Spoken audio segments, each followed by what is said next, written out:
TDP నేత జేసీ ప్రభాకర్ రెడ్డి సంచలన వ్యాఖ్యలు చేశారు. ఇసుక అక్రమ రవాణాకు సంబంధించి జేసీ వీడియోను విడుదల చేశారు. ఈ సందర్భంగా అక్రమంగా ఇసుక రవాణా చేస్తున్న వారికి హెచ్చరికలు జారీ చేశారు. తన దగ్గర వాళ్లే ఇసుక దందా చేస్తున్నారంటూ సెన్సేషనల్ కామెంట్స్ చేశారు. నమస్కారం. నేను ఈరోజు మళ్ళీ ఇసుక గురించి చెప్తున్నా. మొత్తం తాడిపత్రి కాన్స్టిట్యున్సీలో ఒక 25 మందే ఇసుక దొలుకుండేది. వాళ్ళందరూ నాకు ఆప్తులు. 5 ఏళ్ళు నాతో పాటు కష్టపడిన వాళ్ళు. నేను మళ్ళీ కోరుకుంటాను, మానుకోండి. మీకు ఒకరికైనా డబ్బులు అంటే 2 లక్షల మంది ఉంటే ఓటర్లే 25 మందికి ఇదే. దూరం చేసుకోవద్దండి. దయచేసి మీరంతా నా కోసం 5 ఏళ్ళు కష్టపడ్డారు. నేను గ్రీన్ ట్రిబ్యునల్ పోయినా, సుప్రీంకోర్టుకు పోయినా, హైకోర్టుకు పోయినా, అంతగా నేను తగు వేసుకున్నా. పోయిన గవర్నమెంట్ లో మీకు తెలుసు, నన్ను ఎన్నిసార్లు పట్టుకొని, ఒకరోజు పొద్దున్నే 7 గంటలకు పట్టుకొని అన్ని ఊర్లన్నీ తిప్పి, డిస్ట్రిక్ట్ అంతా తిప్పి, మీరందరూ వచ్చి పోలీస్ స్టేషన్ కూర్చుంటే మీ దయ వల్ల ఆ రోజు నేను బయటకు వచ్చిన. దూరం కావద్దండి. మీకు తెలుసో తెలియదో పొప్పూరుకు పోండి. ఆదివారం ఏసీబీ వాళ్ళు వచ్చి అంతా ఎంక్వైరీ చేసుకొని పోయినారు. దయచేసి వచ్చేది మీకేమీ లేదు. ఇంకోటి చెప్తున్నా, టిప్పర్ ఓనర్లో మీ బండ్లు బయటికి రావు. ఎక్కడైనా పోయి తోలుకోండి, నా కాన్స్టిట్యూన్సీలో తోలొద్దండి. దయచేసి చెప్తున్నా. బాగలేదు. మీరే డబ్బులు చేసుకోవాలనా? నేను ఎంత పోగొట్టుకున్నా అయితే నేను చేసుకోమంటారా? నేను వచ్చిన తర్వాత చెప్తున్నా, మీరెందుకు తోలుకోవాలా? మీరెందుకు కావాలా? సరే, మున్సిపాలిటీ ద్వారా తోలిస్తానండి. మున్సిపాలిటీ ద్వారా తోలిస్తా. దండిగా చేయొచ్చు పని. నేను ఒప్పుకోను. అద్దం నాకు కావాల్సిన వాళ్ళే. మీకు అమ్మేది కూడా తెలియదు, మీకు ఎట్లా అమ్మాలో కూడా తెలియదు. నాకు తెలుసు మీరంతా ఎవరిని ఉపయోగించుకుంటారో. పోయిన గవర్నమెంట్ లో వాళ్ళకి తెలుసు ఎట్లా అమ్మాలనో. అది మీరు చేసే వాళ్ళ సహాయం లేకపోతే మీరు ఒక ట్రిప్పర్ అమ్ముకోలేరు, ఒక ట్రాక్టర్ అమ్ముకోలేరు. ఇండ్లు కావాలంటే తోలుకోండి, ఇల్లు కట్టించుకోవడానికి తోలుకోండి. ఎవరు వద్దనరు. మీరు తోలి మీరు డబ్బులు చేసుకోవాలి. ఎందుకు చేసుకోవాలి? నేను చేసుకుంటానండి, నేను చేసుకుంటా. పాపం మీరేమో అంత ఇదైనారనే. నాకు తెలుసు ఎవరే దొరుకుతున్నారో. 91వ వార్డు పాత గోపాలపట్నం హరిజన కాలనీ, 89వ వార్డు చంద్రనగర్, 56వ వార్డు చాకలిగెడ్డ, 57వ వార్డు శ్యామ్ నగర్ కాలనీ, 92వ వార్డు వెంకటాపురంలో రైల్వే అధికారులు, జీవీఎంసీ అధికారులతో పర్యటించిన ఎమ్మెల్యే గణబాబు. 91వ వార్డు పాత గోపాలపట్నం హరిజన కాలనీ, 89వ వార్డు చంద్రనగర్, 56వ వార్డు చాకలిగెడ్డ, 57వ వార్డు శ్యామ్ నగర్ కాలనీ మరియు 92వ వార్డు వెంకటాపురంలో రైల్వే అధికారులు, జీవీఎంసీ అధికారులతో పర్యటించిన విశాఖ పశ్చిమ శాసనసభ్యులు గణబాబు. ఈ సందర్భంగా గణబాబు గారు రోడ్డు నిర్మాణం, డ్రైనేజీ వ్యవస్థ, పైప్ లైన్ పనుల నిర్మాణం చేపట్టాలని, చంద్రనగర్ అండర్ పాత్ మార్గంలో నీటి నిల్వలు నిర్మూలనకి తగు చర్యలు తీసుకోవడం మరియు వెంకటాపురం నుండి కొత్తపాలెం 5 మాదాల రోడ్డు నిర్మాణం మరమ్మతులు, 56వ వార్డు చాకలిగెడ్డ ప్రాంతంలో గెడ్డలో వ్యర్థాలు నిర్మూలనకి చర్యలు తీసుకోవడం, అండర్ పాత్ మార్గంలో నీటి నిల్వల నిర్మూలనకి తగు చర్యలు తీసుకోవడం, 57వ వార్డు శ్యామ్నగర్ కాలనీ ప్రాంతంలో రోడ్డు కాల్వల నిర్మాణం కొరకు అధికారులకి సూచించిన తగు చర్యలు తీసుకోవాలని అధికారులను ఆదేశించారు. ఈ పర్యటనలో పాల్గొన్నవారు టీడీపీ వార్డు కార్పొరేటర్లు దాడి వెంకట రమేష్, శరగడం రాజశేఖర్, రైల్వే అధికారులు, జీవీఎంసీ అధికారులు మరియు టీడీపీ, జనసేన, బీజేపీ నాయకులు బొడ్డేటి విజయ్, నందవరపు సోములు, బంగారు తులసిరామ్, కంపర ఆనంద్, పెంటకోట అజయ్, నరవ అనుష, ప్రదీప్, లత, పద్మ, పెప్సీ రమణ, డాడీ సురేష్, గొంతన శ్రీను, గవ్వ భాస్కర్, తతబాబు, నూనెల రామారావు, పట్నాల అరుణ్, రంజిత్, శేఖర్, మొదలగు టీడీపీ, జనసేన, బీజేపీ నాయకులు, కార్యకర్తలు, మహిళలు పాల్గొన్నారు. మనం అక్కడ జీవీఎంసీ నుంచి కనీసం నడక మార్గంలో కొంచెం లైట్లు ఏర్పాటు చేస్తే స్కూల్కి వెళ్ళే పిల్లలు కూడా ఇటువైపే స్కూల్స్ అన్నీ ఉన్నాయి కాబట్టి అటు ఉండేటువంటి చాకలిగడ్డ, రాజీవ్ కాలనీ, ముచ్చిమమ్మ కాలనీ ఈ ఏరియా అందరికీ కూడా వెసులుబాటు అవుతుందని ఇలాంటి ఈ ప్రధానమైనటువంటి సమస్యలన్నిటిపైన మనం ప్రస్తావించిన మేరకు కన్సర్న్ డిపార్ట్మెంట్ డిఎన్ సంబంధించినటువంటి అధికారులు అందరూ కూడా రావడం జరిగింది. ఇప్పటి వరకు దాంట్లో ల్యాండ్కి సంబంధించినటువంటి వారు, మెయింటెనెన్స్ సంబంధించినటువంటి వారు, ఈ ఆపరేషన్స్కి సంబంధించినటువంటి వారు, సివిల్ వర్క్స్ సంబంధించినటువంటి రైల్వే డిపార్ట్మెంట్ అంతా కూడా వాళ్ళు నోట్ చేసుకోవడం జరిగింది. వాళ్ళు ఫీజిబిలిటీ రిపోర్టు నెక్స్ట్ మీటింగ్కి ఇచ్చిన తర్వాత వీటిలో సో దాన్ని కూడా పరిగణలోకి తీసుకోమని చెప్పాం. ఇంకొక అత్యంత ప్రధానమైనటువంటి అంశం మన సింహాచలం రైల్వే స్టేషన్కి ఆల్టర్నేట్ మార్గం ఏదైతే సదరపల్నాడు మార్గం మనం ఏర్పాటు చేసుకున్నామో దాని నుంచి బాజీ జంక్షన్ కూడా, అంటే ఇప్పుడు రైల్వే స్టేషన్కి ఇప్పుడు ఆధునీకరణలో భాగంగా రెండో ఎంట్రీ ఒకటి అక్కడ రాబోతా ఉంది. రెగ్యులర్గా ఉండేటువంటి స్టేషన్ దగ్గర ఉండేటువంటి ఎంట్రీ కాకుండా ఆ చివరికి స్టేషన్ ఎక్స్పాండ్ అవుతుంది కాబట్టి అక్కడే పార్కింగ్ వచ్చి అక్కడే గేట్ ఒకటి పెడుతున్నారు. కాబట్టి ఇంకొక మార్గాన్ని మనం సింహాచలం రైల్వే స్టేషన్ దగ్గర నుంచి బరిల్ ground back, Gopalapatnam బరిల్ ground back నుంచి బాజీ జంక్షన్ కనెక్ట్ అయ్యేటువంటి ఒక రోడ్ని ఫామ్ చేయమన్నాం. అది కూడా త్వరలోనే పనులు ప్రారంభం అవుతుంది. సో వీటితో పాటు చాకలిగడ్డ ఏరియాలో, కంచరపాలెం చాకలిగడ్డ ఏరియాలో సేమ్ ఈ రకంగానే లోకి తీసుకురావాలి. ఎందుకంటే ఇది రైల్వే వాళ్ళే పనిచేయాలి, నార్మల్గా జీవీఎంసీని అలౌ చేయరు కాబట్టి. అదేవిధంగా కూరగాయలు పట్టుకొని నిరసన దీక్షలో పాల్గొన్న విద్యార్థులు. ప్రభుత్వ సంక్షేమ హాస్టల్ సమస్యల పరిష్కారానికి ఏఐఎస్ఎఫ్ ఆధ్వర్యంలో జీవీఎంసీ గాంధీ విగ్రహం వద్ద నిరసన దీక్ష. ప్రభుత్వ ఎస్సీ, ఎస్టీ, బీసీ, మైనారిటీ సంక్షేమ హాస్టల్లో ప్రస్తుత ధరలకు అనుగుణంగా మెస్ ఛార్జీలు ప్రతి విద్యార్థికి 2500 పెంచాలి. ఏఐఎస్ఎఫ్ విశాఖ జిల్లా కార్యదర్శి ఏదైతే రాష్ట్ర సమితి పిలుపు మేరకు ఈరోజు 27, 28, 29 తేదీలలో రాష్ట్ర వ్యాప్తంగా అన్ని జిల్లాల్లో కూడా ఈరోజు ప్రస్తుత ధరలకు అనుగుణ మెస్ ఛార్జీలు పెంచాలి, శాశ్వత భవనాలు కేటాయించాలి, ఏదైతే పెండింగ్లో ఉన్నటువంటి మెస్ కాస్మెటిక్ ఛార్జీలు తక్షణమే రిలీజ్ చేయాలని చెప్పేసి ఈరోజు అన్ని జిల్లాలో కూడా రిలే నిరసన దీక్షలు చేపట్టడం జరిగింది. అందులో భాగంగానే విశాఖ జిల్లా జీఎంసీ గాంధీ విగ్రహం కూడా విద్యార్థులతో నిరసన దీక్ష చేపట్టడం జరిగింది. ఈరోజు రాష్ట్ర ప్రభుత్వం కావచ్చు, కేంద్ర ప్రభుత్వం కావచ్చు, ఈరోజు విద్యార్థుల పట్ల పూర్తిగా నిర్లక్ష్యం వహిస్తూ ఉన్నారు. ఈరోజు రాష్ట్ర ప్రభుత్వం వరకు చూస్తే హత్యలు, మానభంగాలు, రేపులు, దొంగతనాలు చేసినటువంటి ఖైదీలకి పుష్కలంగా ఆహారం ఇచ్చి జైల్లో లేపుతూ ఉన్నారు. ఈరోజు ఈ రాష్ట్ర ప్రగతి కోసం పాటుపడినటువంటి విద్యార్థులకి కనీసం మౌలిక వసతులు కల్పించి సరైన తిండి, పౌష్టికాహారం పెట్టే పరిస్థితి కూడా ఈరోజు ఎక్కడా కనిపించే పరిస్థితి లేదు. ఈరోజు మారుమూల ప్రాంతాల నుంచి విద్యార్థులు ఈరోజు విశాఖ జిల్లాకు వచ్చి ఎస్సీ, ఎస్టీ, బీసీ హాస్టల్లో చదువుకునే పరిస్థితి కనబడుతుంది. కానీ ఎక్కడ కూడా పౌష్టికాహారం పెట్టే పరిస్థితి ఎక్కడ కనబడలేదు. కనీసం కళాశాలలో సరైన టీచర్లు, మౌలిక వసతులు కనిపించే పరిస్థితి లేదు. అలాగే ఈరోజు చూసుకుంటే నారా చంద్రబాబు నాయుడు గారు గతంలో 2014లో ఉన్నప్పుడే అన్న క్యాంటీన్లు తీసుకురావడం జరిగింది. అవి ప్రతిపక్ష పార్టీ గతంలో ఉన్నటువంటి వైసీపీ ప్రభుత్వం క్యాన్సిల్ చేయడం జరిగింది. ఆ రోజు అందుకే ఈరోజు మన రాష్ట్ర ప్రజలందరూ తిరస్కరించి వాళ్ళని 11 సీట్లకి పరిమితం చేయడం జరిగింది. ఈరోజు ముఖ్యమంత్రి చంద్రబాబు నాయుడు ఒక మాట చెప్తూ ఉన్నారు. ఈరోజు పేద ప్రజలకు మేము ఆహారం అందిస్తూ ఉన్నాం, 5 రూపాయలకే భోజనం పెడతా ఉన్నాం అని చెప్పేసి అన్నారు. ఈరోజు ఎస్టిమేట్ చేస్తే కానీ ఏ పాలు, గుడ్లు, స్నాక్స్ ఏమీ లేకుండా 3 పూటలు ఒక వ్యక్తికి ఎస్టిమేట్ చేస్తే 90 రూపాయలు ఖర్చు అవుతుంది. మేము 5 రూపాయలకి భోజనం పెడతా ఉన్నాము. వాళ్ళ నుంచి 15 రూపాయలు సేకరిస్తే 75 రూపాయలు మేము అదనంగా ఈరోజు పేద ప్రజలు కేటాయిస్తూ ఉన్నామని చెప్పేసి అని మీరు వేసిన ఎస్టిమేషన్లే. అంటే రోజుకు ఒక పేదవాళ్ళు భోజనం చేయాలంటే 90 రూపాయలు ఖర్చు అవుతుందని చెప్పిన మీరు ఈరోజు హాస్టల్ విద్యార్థులు కేవలం రోజుకి 53 రూపాయలు ఖర్చు పెడతా ఉన్నారు. 53 రూపాయలతో వాళ్ళు ఏ విధంగా పుష్కలంగా ఆహారం తింటారని చెప్పేసి ఈరోజు రాష్ట్ర ప్రభుత్వం చూటుగా ప్రయత్నిస్తూ ఉన్నాం. తక్షణమే ధరలకు అనుగుణ మెస్ ఛార్జీలు పెంచాలి. ప్రతి విద్యార్థికి నెలకి 2500 రూపాయలు పెంచాలి. అలాగే హ్యాండ్బెట్లు, దుప్పట్లు, గ్లాసులు అన్నీ కూడా తక్షణమే ఇవ్వాలని చెప్పేసి ప్రధానంగా డిమాండ్ చేస్తాను. అలాగే ఏదైతే పీజీ విద్యార్థులకి, ప్రైవేట్ కళాశాలలో చదివిన పీజీ విద్యార్థులకి జీవో నెంబర్ 77 తీసుకొచ్చి గత రాష్ట్ర ప్రభుత్వం పీజీ విద్యార్థులు పూర్తిగా మోసం చేయడం జరిగింది. కానీ ప్రతిపక్షంలో ఉన్న నారా లోకేష్ గారు ప్రస్తుత విద్యాశాఖ మంత్రి ఏఎస్ఎఫ్ ఆధ్వర్యంలో యోగాల పాదయాత్రలో మాకు హామీ ఇవ్వడం జరిగింది, విద్యార్థులకు హామీ ఇవ్వడం జరిగింది. మేము అధికారంలో రాగానే ఖచ్చితంగా జీవో నెంబర్ 77 రద్దు చేస్తామని చెప్పడం జరిగింది. కానీ ఈరోజు అధికారులు వచ్చిన తర్వాత జీవో నెంబర్ 77 రద్దు చేయడం అంశాన్ని పూర్తిగా మర్చిపోయి వాళ్ళు వ్యవహరిస్తూ ఉన్నారని ఈరోజు రాష్ట్ర ప్రభుత్వం మీడియా వేదిక మీకు తెలియజేస్తాను. తక్షణం జీవో నెంబర్ 77 రద్దు చేయాలి, ప్రస్తుతంగా అనుగుణంగా మెస్ ఛార్జీలు పెంచాలని చెప్పేసి ప్రధానంగా డిమాండ్ చేస్తూ లేని పక్షంలో భారీ ఎత్తున ఉద్యమం శ్రీకారం చుట్టామని చెప్పేసి ఈరోజు ఏఐఎస్ఎఫ్ రాష్ట్ర ప్రభుత్వం హెచ్చరికలు జారీ చేస్తా ఉన్నాం.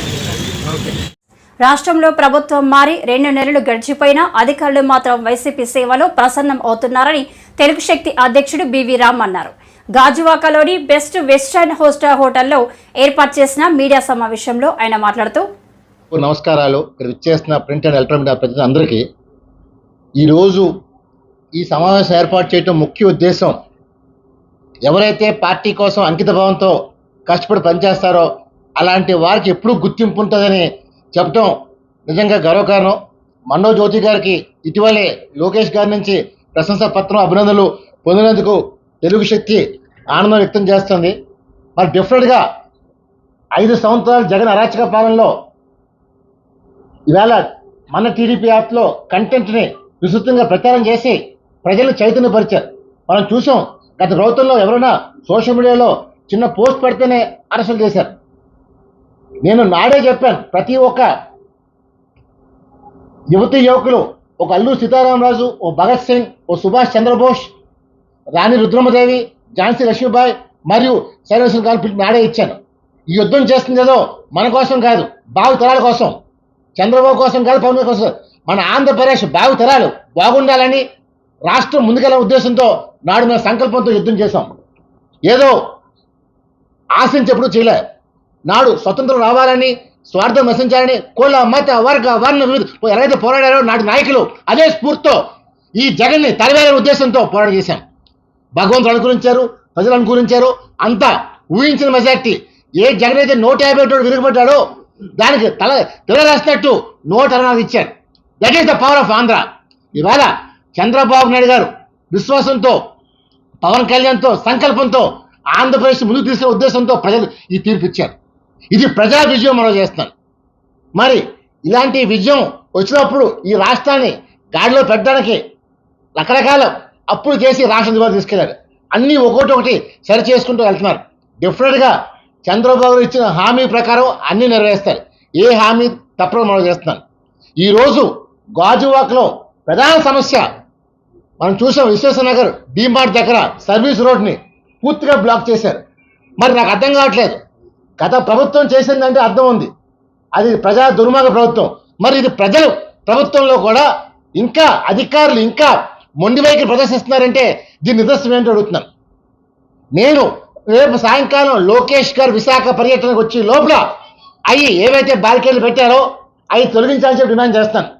లేని పక్షంలో రేపు 30వ తారీఖుని ఉదయం 10:30కి ప్రజల ఆగ్రహంతో ధర్నా చేయబోతున్నాం. డెఫినెట్గా తొలగించి ఆ ప్రాంతం విముక్తి చేయబోతున్నాను. నేను ఎవరికీ భయపడను. ఇది ప్రజా ప్రభుత్వం. ప్రజలను ఇబ్బంది పెడితే ఒక అన్నగా, తమ్ముడుగా, కొడుకుగా, మనోడుగా, మీ వాడుగా, మీ ఇంటి బడిగా వస్తాను తప్ప అది ఎంత అడిగారైనా ఐ డోంట్ కేర్. ఇది చంద్రబాబు నాకు ఇచ్చిన ధైర్యం, నమ్మకం. డెఫినెట్గా మంచి కోసం ప్రభుత్వం పోరాడుతుంది తప్ప ఈవేళ అధికారులు ఇంకా ప్రభుత్వం మారినా సరే వాళ్ళ మైండ్ సెట్లు ఇంకా మారాలని చెప్పి కోరుతున్నాను. మనం గతంలో చూసాం, పల్లా శ్రీనివాస్ గారిది కాంప్లెక్స్ ఏదో దాన్ని కట్టారని, పర్మిషన్ కట్టారని చెప్పి చాలా హుటాహట్న తొలగించిన యంత్రాంగం. మరి మాజీ కొనుగోలు శాఖ మంత్రి అమర్నాథ్ విషయంలో ఎందుకు ఉదాసీన వ్యవహరిస్తామని ప్రశ్నిస్తున్నాను. ఇప్పటికే నోటీస్ ఇచ్చి దగ్గర 50 రోజులు దాటిపోయింది. ఇప్పుడు దాకా ఎటువంటి యాక్షన్ లేదు. అందువల్ల దీన్ని రేపు లోకేష్ దృష్టి కూడా తీసుకెళ్ళిపోతున్నాం. డెఫినెట్గా చట్టం, న్యాయం అందరికీ సమానంగా ఉండాలి తప్ప ఒకరు ఉండడానికి వీలు లేదు. అలా మనం చూసాం, హైదరాబాద్లో తెలంగాణ చీఫ్ మినిస్టర్ రేవంత్ రెడ్డి గారు నాగార్జున గారి కన్వెన్షన్ సెంటర్నే కూల్చేశారు. అందువల్ల తప్పు చేసింది ఎవరైనా సరే, ఏ పార్టీ అయినా సరే న్యాయం సమానం తెలియాలి. అందువల్ల మేము ఒకటే డిమాండ్ చేస్తాం, అమర్నాథ్ కాంప్లెక్స్ని కోల్చాలని డిమాండ్ చేస్తాం. ఎందుకంటే అలాంటి నైవంచకుడు గత ఎన్నికల పోలింగ్ శాతంపై తమకు అనుమానాలు ఉన్నాయని, వీటిని ఈసీ నివృత్తి చేయాలని వైసీపీ నేత అంబటి రాంబాబు కోరారు. సీఈఓ వివేక్ యాదవ్తో వైసీపీ నేతల భేటీ అనంతరం అంబటి మీడియాతో మాట్లాడారు. ఏ అసెంబ్లీ స్థానంలో ఏ అభ్యర్థికి ఎన్ని ఓట్లు పడ్డాయో ప్రకటించాలని అన్నారు. ఎన్డీఏ ప్రభుత్వం అధికారంలోకి రావడం, కూటమి ఈ ఆంధ్రప్రదేశ్లో అనూహ్యంగా చాలా పెద్ద మెజారిటీలతో గెలుపొందడం జరిగింది. దీని మీద మేమందరం షాక్ గురవటం అయ్యాం. సహజమైనటువంటి అంశం. గెలుస్తాం అనుకున్నాం కాబట్టి, ఓటమి పాలయ్యాం కాబట్టి షాక్ గురయ్యాం.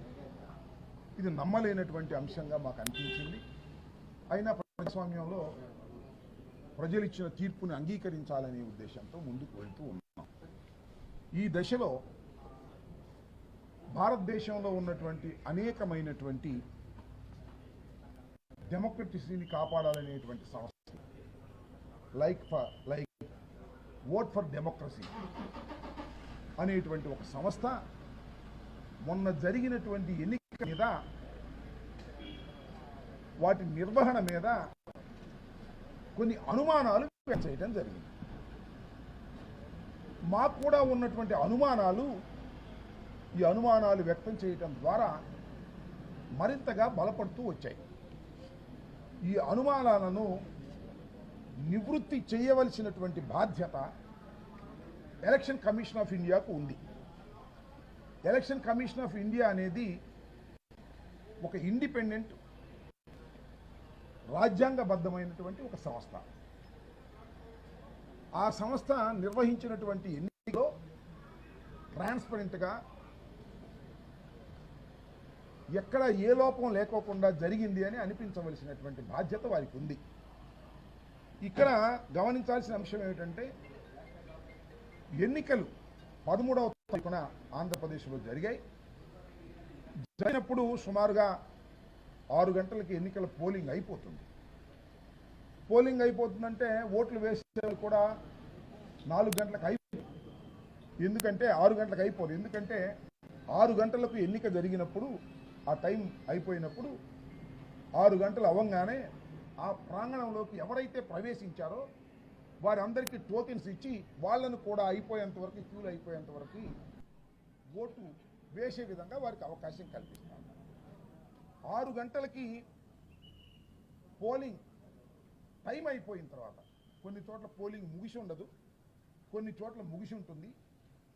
పోలింగ్ టైం 6 గంటలకు అయిపోయిన తర్వాత ఎలక్షన్ కమిషన్ కొన్ని ఫిగర్స్ని రిలీజ్ చేసింది. అదేమిటంటే, మాకు అందిన సమాచారం ప్రకారం 68.12%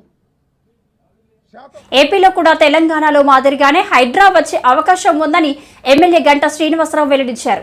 విశాఖలో మంత్రి నారాయణతో డంపింగ్ యార్డును పరిశీలించారు. అనంతరం మీడియాతో మాట్లాడారు. ఈ వేస్ట్ ప్లాంట్ను తంగుడు మిల్లులో పెట్టడానికి ప్రయత్నం చేయడం జరిగింది. అప్పుడు స్థానికులు దానిని వ్యతిరేకించారు. మళ్ళీ ఇక్కడే కొనసాగించాల్సి వచ్చింది. గత ప్రభుత్వం ఈ ప్లాంట్ పూర్తిగా నిర్వీర్యం చేసింది. ముఖ్యమంత్రితో మాట్లాడి ఈ ప్లాంట్ను మరింత అభివృద్ధి చేస్తాం. ముఖ్యమంత్రి కూడా టోక్యోలో ఉన్న ప్లాంట్ను కూడా పరిశీలించారు. నమస్కారం. జరిగిన ఎన్నికల్లో ఆంధ్రప్రదేశ్ రాష్ట్రం మొత్తం కూడా కూటమి ఘన విజయం సాధించిన తర్వాత, చంద్రబాబు నాయుడు గారి నాయకత్వంలో కొత్త ప్రభుత్వం ఏర్పడిన తర్వాత, మరి ఈరోజు క్యాబినెట్లో కీలకమైన శాఖ ఎంఏయుడి ఆ శాఖ మంత్రిగా ఉన్న నారాయణ గారు విశాఖపట్నం మొన్న మధ్యలో ఒకసారి వచ్చినప్పుడు కూడా మన ఎలక్షన్ కోడ్ ఉండటం వల్ల ఆ రోజు అధికారిక పర్యటనలు కానీ, లేకపోతే అధికారులతో సమీక్షలు కానీ, లేకపోతే ఇటువంటి సైట్ విజిట్లు కానీ ఏమి ఆ రోజు చేయలేకపోవడం వల్ల వరకు వచ్చి వెళ్ళిపోయినా కూడా అఫిషియల్గా అయింది మొట్టమొదటి ట్రిప్ విశాఖపట్నానికి. ఈరోజు ఆంధ్రప్రదేశ్లో మొత్తం ఉమ్మడి 13 జిల్లాల్లోనే జీవీఎంసీకి ఒక ప్రత్యేకమైన ప్రాధాన్యత ఉంది. ఎందుకంటే 20 లక్షల పాపులేషన్ తోటి 98 పైగా వార్డులతోటి, మరి స్టేట్లోనే హైయెస్ట్ రెవెన్యూ కానీ, లేకపోతే డెవలప్మెంట్ యాక్టివిటీస్ కానీ ఇవన్నీ చేస్తున్న కార్పొరేషన్. దాంతోపాటు విఎంఆర్డీఏ, ఈ రెండింటికి సంబంధించి ఒక సమీక్షా సమావేశం ఈరోజు చేయాలి. అలాగే అధికారులతో కూడా, అందరితో కొత్త వాళ్ళు గవర్నమెంట్ మారేదతో వచ్చారు కాబట్టి కమిషనర్ కానీ, విఎంఐడిఏ కానీ వీళ్ళందరూ అధికారులు వాళ్ళందరితో కూడా మాట్లాడాలనే ఉద్దేశంతో ఆయన షెడ్యూల్ పెట్టుకుని రావటం. నిన్న ఈవినింగ్ వచ్చి ఆ సమీక్షకు చేసే ముందు ఫస్ట్ నుంచి అలవాటు ఏంటంటే, ఏదైనా ఆయన ఒక సమీక్ష చేసే ముందు దాన్ని పూర్తిగా స్టడీ చేయటం, ఏదో కాగితాలు ఇస్తే చూసి చేయటం ఆయనకు అలవాట్లేదు. మరి ముందు నేను మార్నింగ్ 7 o'clock ఫీల్డ్లోకి వెళ్ళాలి, అక్కడికి వెళ్తే బాగుంటుందని చెప్పని ఈ ఏదైతే వేస్ట్ మేనేజ్మెంట్ సంబంధించిన, సాలిడ్ వేస్ట్ సంబంధించిన ప్లాంట్ చూద్దామని చెప్పని తీసుకోవటం, మరి దానికి సంబంధించి రావటం మీ అందరి సమక్షంలోనే చూసాం. ఇది ఒక ఛాలెంజింగ్ టాస్క్. ఇది సాలిడ్ వేస్ట్ మేనేజ్మెంట్ అనేది ఈరోజు నాట్ ఓన్లీ ఆంధ్రప్రదేశ్, ప్రపంచంలోనే ఒక పెద్ద ఛాలెంజింగ్ జాబ్ ఇది. అటువంటి దాన్ని ఈరోజు దీన్ని జిందాల్ వాళ్ళు చేయటం, ఏదో చిన్న చిన్న సజెషన్స్ లేకపోతే మేము కొన్ని చెప్పినప్పుడు కూడా ఒక ఎక్సలెంట్గా ఫంక్షన్ చేస్తున్న ఇది. అయితే నేను ఒకటే మినిస్టర్ గారిని కోరాను, ఏదైతే ఈ వేస్ట్ మేనేజ్మెంట్ పెట్టిన లొకేషన్ ఉందో స్ట్రాటజిక్గా ఇది చాలా ఇంపార్టెంట్ లొకేషన్. అంటే ఎంత ఇంపార్టెంట్ లొకేషన్ అంటే ఓ పక్క నేషనల్ హైవే, ఇంకో పక్క బీచ్, మధ్యలో ఐటీ హిల్స్, ఋషికొండ హిల్స్, అలాగే టూరిజం ప్రాజెక్టులు, దాంతోపాటు one of the best residential colony. అటువంటి లొకేషన్లో ఆ రోజు ఎప్పుడో అంటే అప్పటికి ఇంకా అంత డెవలప్ కానీ